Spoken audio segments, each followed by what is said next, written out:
সোমবার 1 জুলাই তারিখটি ছিল ডক্টরস ডে।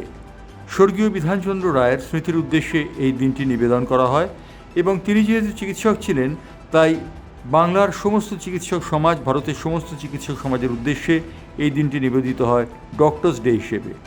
এই ডক্টরস ডেতে বাংলার পালস টিভি গিয়েছিল নীলরতন সরকার হাসপাতালে।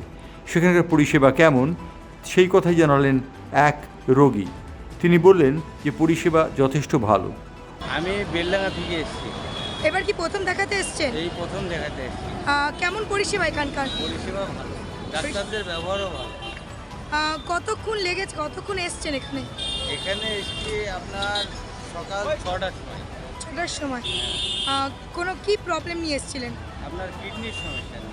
আচ্ছা, তাই এখানে ডাক্তার কি বলল?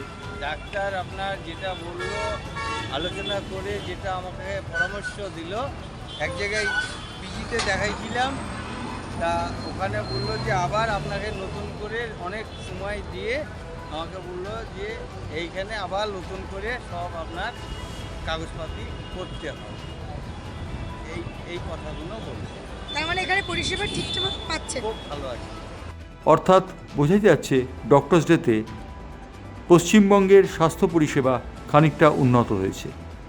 ব্যুরো রিপোর্ট, বাংলার পালস টিভি।